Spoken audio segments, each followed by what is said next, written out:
ทุกคนเข้าสู่ช่องบ่าวโหนดพาเลาะพี่น้องพี่น้องอีพีนี้บ่าวโหนดได้พาพ่อแม่พี่น้องมาลิ้นงานบุญประเพณีบุญบั้งไฟอยู่ที่บ้านนาปอดเนาะบ้านนาปอดนี่แม่นอยู่ที่เมืองอาสะพรแขวงสวรรณเขตห่างจากตัวเมืองไกลซอนประมาณ110 กิโลเมตรพี่น้องเงินแต่สมัยก่อนของชนเผ่าผู้ไทยหรือว่าอยู่ในบ้านนาปอดนี่จะเป็นแบบนี้พี่น้องเฮือนเขานี่เสาเฮือนกับเจ้านี่จะเป็นเสาหนาซาวพี่น้องเลยเนาะเป็นไม้ประมาณเป็นไม้แดงเลยเสาแบบนี้นี่ใส่งานได้ประมาณ40-50 ปีก็ยังโบเพพี่น้องเนาะเฮือนแบบนี้เนาะ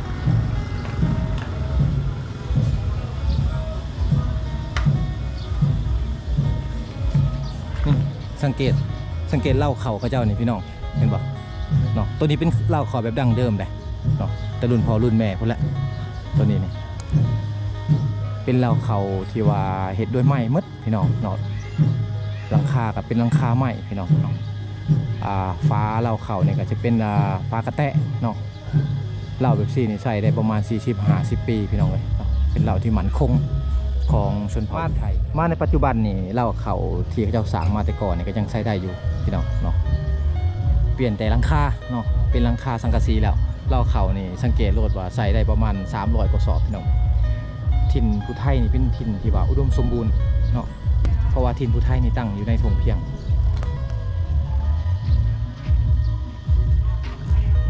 สบายดีสิไปซิเลอร์ฟอนจากโมง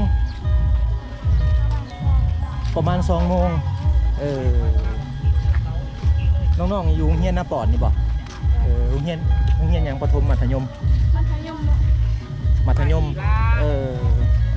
ผู้ไทยติด100เลยมีเนาะสาวผู้ไทยฟ้อนบอกไปฟ้อนบุญเนาะแต่งตัวแบบผู้ไทยดั้งเดิมเลยนี่นะผู้ใต้ก็ลุงผ้าสโลงสุดผู้ไทยแบบดั้งเดิมพี่น้องเนาะเสื้อดำย้อมข้ามได้นี่อันนี้คือเอกลักษณ์ของพี่น้องชาวผู้ไทยจะเอาแพร่เกียรติบ้านนาปอดมาเปิดบ้านมันเนาะผู้ชายแหละใส่สโลงเนาะนี่แหละพี่น้องเลยก็คือสุดของชนเผ่าผู้ไทยเนาะผู้ชายใส่ผ้าสโลงได้กับเสื้อดำหมอกแพรเขียนแอลเราแล้วพูดเลยอย่างก็พูดเลยเป็นคนงามๆเนาะชาวผู้ไทยเนี่ยจังมองฟ้อนนี่น้อยบ่จากน้อยโอ้อันนี้คือการแต่งกายแบบเอกลักษณ์ผู้ไทยนี่เป็นการแต่งกายเลยพี่น้องเลยเอกลักษณ์ของชาวผู้ไทยได้เนาะผู้ชายจ้ะพี่น้องนี่ก็คือบรรยากาศงานบุญบั้งไฟอยู่ที่บ้านนาปอดเนาะโอ้ยบางคนดันใส่สไลเดอร์นี่ก็คือต้นสามสาเลยพี่น้องเลยเนาะนี่ในกล้องต้นสามสาเลยนะเห็นบอกต้นสามสาใหญ่ๆนี่ต้นสามสาแบบนี้นี่ได้อายุประมาณ40-50 ปีพี่น้องเนาะโอ้บรรยากาศดีขนาดเลยจังน้อยย่างเขาเลาะเบิ่งบุญนำกันพี่น้องเลยเนาะบ้านนาปอดนี่เบาโนดนี่หากมาเถื่อทำอีดพี่น้องบ่เคยเข้ามาจะเถื่องานเทศกาลแบบ4อยู่ที่บ้านในเขตชนบทเนาะ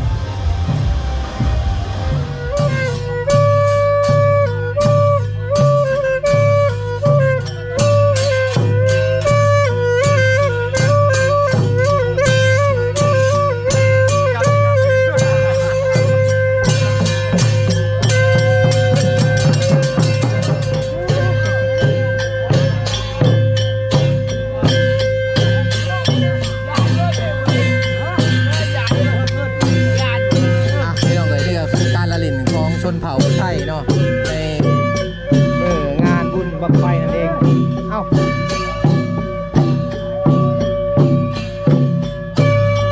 ไปทางไหนไปทางไหนต่อลงวันเนาะโอ้ยคนหลายเลยพี่น้องเนาะหลายเลยคนเนาะพี่น้องเห็นบุญวันนี้งานประเพณีแบบดั้งเดิมเลยพี่น้องของชาวผู้ไทยเขาเนาะถ้าว่างานประเพณีแบบนี้เนี่ยหาเบิ่งได้ยากแล้วทุกมื้อพี่น้องแต่ว่าก็ยังมีโครงเกียรติที่ว่าเมืองอาสะพรนี่แหละพี่น้องที่ว่าเพิ่น ยังพากันเฮ็ดงานประเพณีคือเก่าพี่น้องเอ้าเพิ่นกำลังอันนั้นมื้อนี้ตอนเบาโดดกับทีมงานมานี่เพิ่นกำลังอันแห่จั่วแหละพี่น้องเนาะแห่จั่ว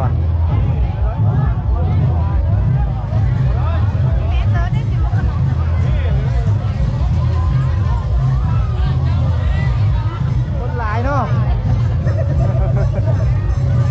น้ำนี่สีว้าวบนไทยมันบ้านน้ำป้อมันต่างแหละ บ่คือกับอันทางบ้านเจ้าเนาะ คนหลายกันเด้อนี่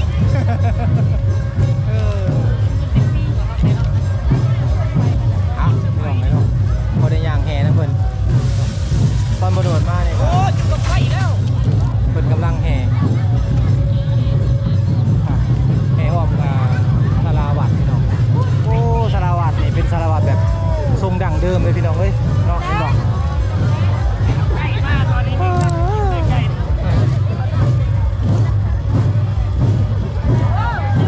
คนหลายข่าวร้าย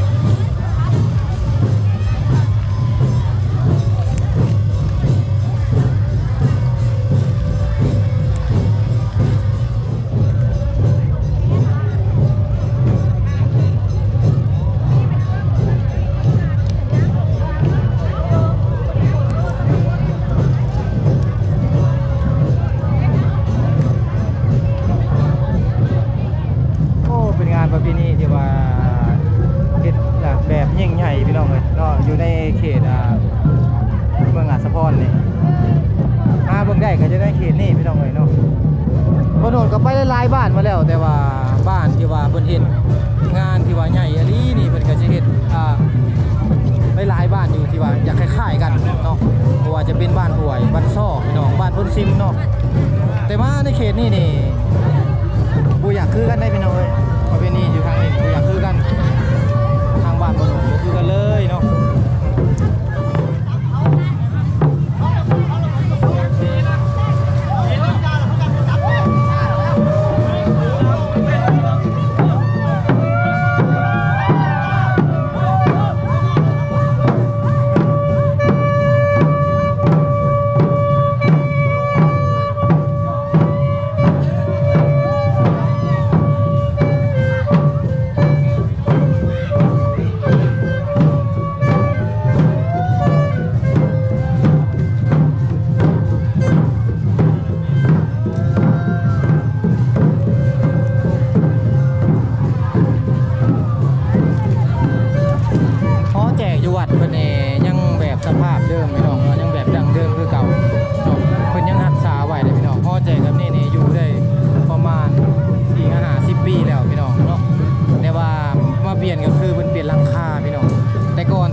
จะมุ่งไหมพี่น้องเลยเนาะเขาจะมุ่งไหมเขาจะไม่มามุ่งแต่ว่ามาในปัจจุบันนี่ไหมมันหาบ่ได้แล้วพี่น้องเนาะแต่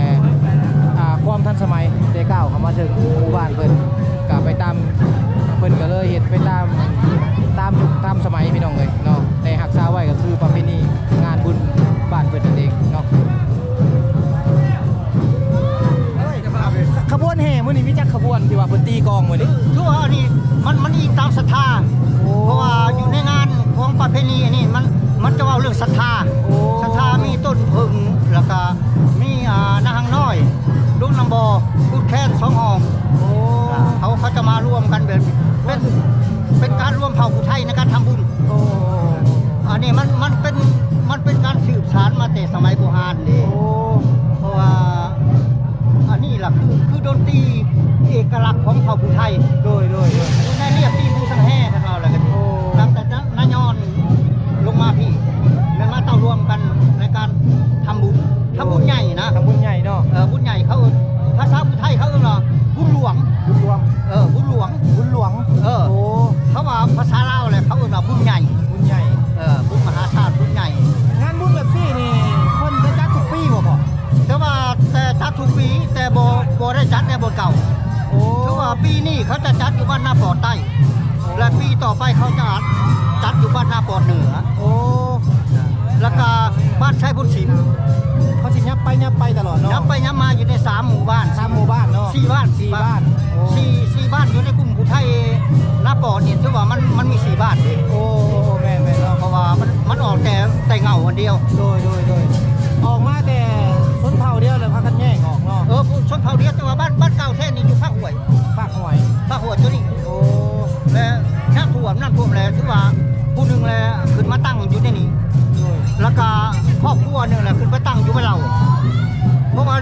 เป็นหยังจังใส่บ้านเราเพราะว่าสมัยตะกี้เนี่ยเขาทางให้เนาะทางให้ทางคนเราเป็นเราดิ โอ้ มันเป็นเราแหละผู้หนึงเราไปตั้งอยู่บ้านเราเป็นเราและผู้หนึงเราไปตั้งอยู่บ้านน้องบอสบ้านบอสนี่เขาเอิ้นว่าบ้านน้องเอียนดุกและเขาเลยไปตั้งอยันแหละใส่ชื่อบ้านบอส บอล และมีจำพวกหนึ่งแหละมันกินถุงน้ำบอดแล้วก็เลยไปตั้งอยู่บ้านลำหิน ต้องหิน อยู่มันเลยเป็น4 บ้านนี่ถือว่ามันออกจากบ้านน้ำบอด บ้านน้ำบอลคนเดียว บ้านอันเดียว แต่เป็นพี่เป็นน้องนะแบบลูกว่าลูกอยู่หันอยู่นี่ย้ายกันอยู่ตามลำแม่น้ำบอด โอ้ มันอยู่ตามลำคุยบอดเอง โอ้ เพราะว่าพวกนี้เจ้าบอดีใกล้จากลำคุยบอด โอ้ เป็นเผ่าไทยก็ทอดน้อยอันหนึ่งนะแต่ว่านี่ใหญ่แล้ว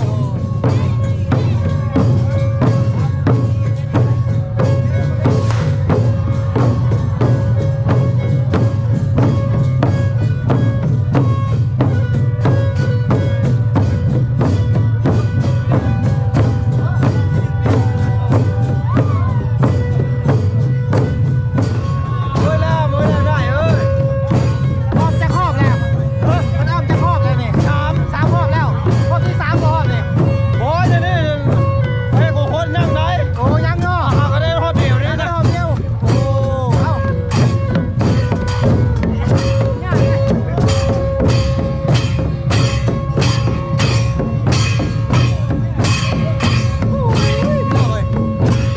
ใจศรัทธาเพิ่นมื้อนี้แม่นหลายเนาะพอสมควรเนาะที่ว่าเพิ่นมาซอยเวียกซอยงานกันในมื้อนี้นะ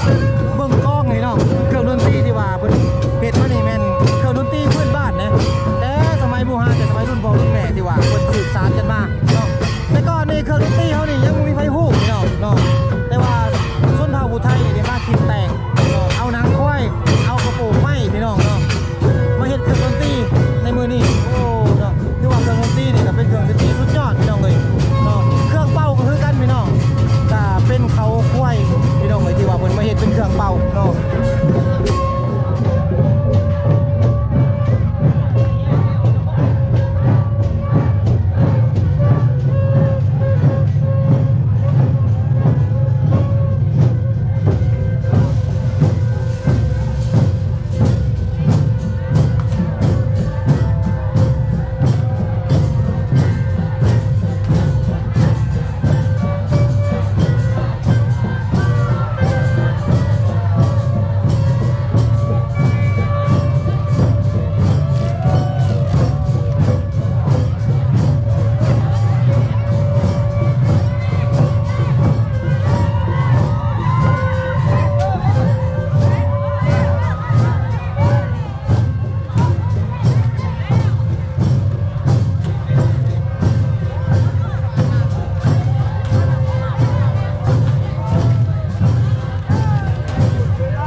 นี่เพิ่นห้องว่าแห่หยังก่อนแห่ออก นี่แห่โฮดแห่โบด แห่โหดแห่โหด แห่โฮดแห่โบดแห่จะคู่หัน โอ้แห่หยังคู่ หลังจากแห่โฮดแห่โบดแล้วล่ะเพิ่นสิแห่บังไฟบัดนี้ โอ้ แห่บังไฟบัดนี้นะ เพิ่นแห่ประมาณจักหอบแห่ สาม สามหอบ สามหอบ แล้วมาแห่บังไฟอีกจักหอบ แห่บังไฟก็3ห้องแห่โฮดแห่โบดก็3ห้อง โอ้ ตอนเมื่อเช้าในแห่กินเหล้าอยู่ตากของบ้านน่ะดิ เออ กินแต่ละเฮือนน่ะดิ มื้อเช้านี่เขาต้องแห่อ้อมบ้านก่อนเนาะ แห่ เออ กินเหล้ากินบน ที่ ตาก เรา บ้าน ใน นะ บ้านก่อน เออ แล้วสิเข้าวัด ที่เข้าวัด12โมงแล้วเข้าวัด 12โมงแล้วเข้าวัด เข้าวัดแล้วก็ได้แล้วก็หลังจากนั้นเขาก็แห่โฮดแห่โบดตรงนี้นะ เออ แห่ต้นแล้วก็แห่โฮดแห่โบด เออ หลังจากนี้นะแห่โฮดแห่โบดเลยหรอกเขาจะเอาแห่บังไฟลงมาแล้วก็ไปจุด แล้วก็ไปจุดเนาะแค่ว่าจบพิธีเนาะ โดย ไปแล้วนะ หลังจากเข้าวัดมากันเลยแล้ว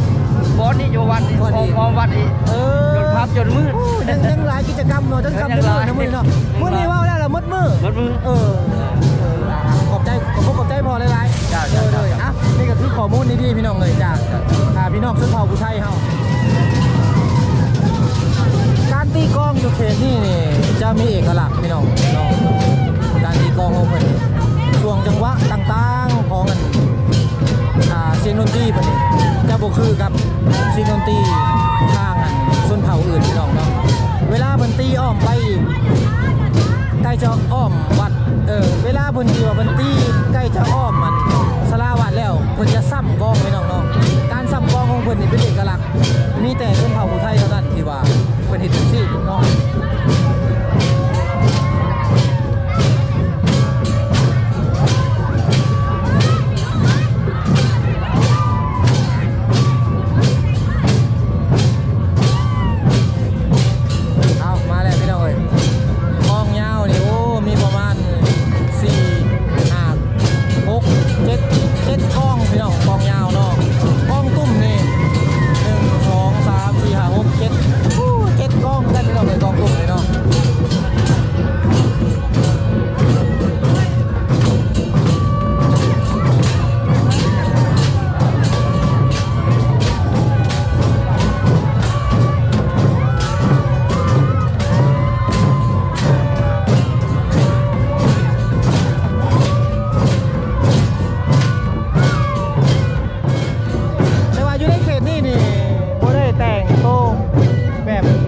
แต้มดำพี่น้องเนาะบ่ค่อยเห็นแต่งโตดำนะแต้มหน้าดำบ่ค่อยมีพี่น้องเนาะแต่ว่าจุดน่าสนใจก็คือเครื่องดนตรีของเพิ่นนี่แหละเพิ่นจะมีประมาณ 4-5 บาทพี่น้องเลยที่ว่ามาช่วยกันเนาะในงานบุญมื้อนี้จะเอาเครื่องดนตรีทุกอย่างมารวมกันแล้วก็ตีพร้อมกันพี่น้องเนาะเพิ่นจะบ่ได้แยกเพิ่นจะบ่ได้แบ่งกันเนาะในลักษณะที่ว่ามาในมือนี่จะไปอ้อมบ้านซะก่อนพี่น้องเนาะจะย่างอ้อมบ้านเรียบร้อยเลยเขามาวัดแล้วตีเป็นจังหวะเดียวกันเนาะ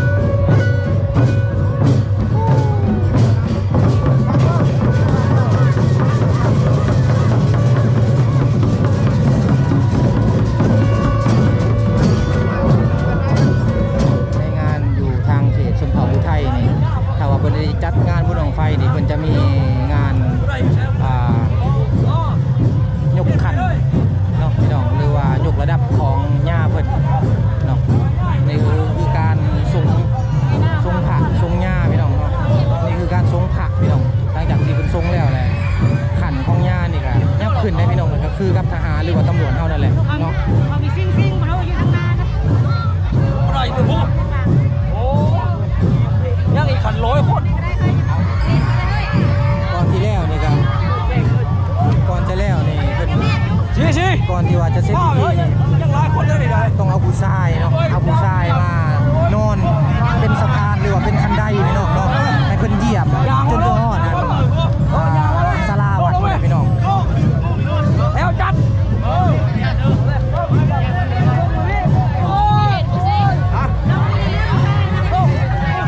เอายาไปพูดมาพ่นหรือมาเจ๊ยาไปพูดไปแทงแกแทงคุก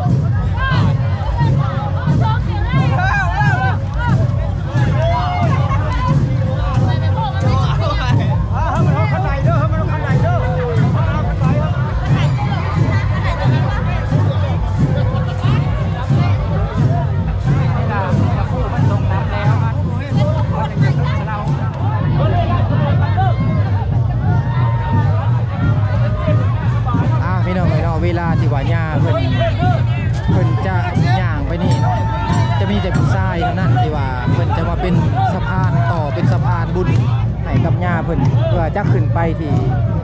ศาลาวัดพี่น้องขึ้นไปที่ศาลาวัด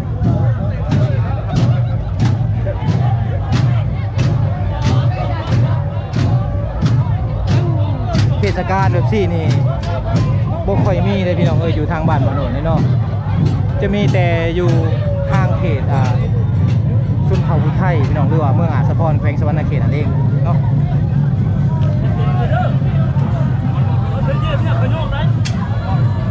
จัดบนเสมอกันเดียวนะ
เด้โยมเด้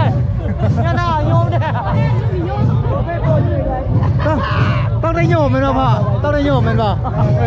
เป็นประเพณีเนาะกะที่นี่เป็นประเพณี แบน เออ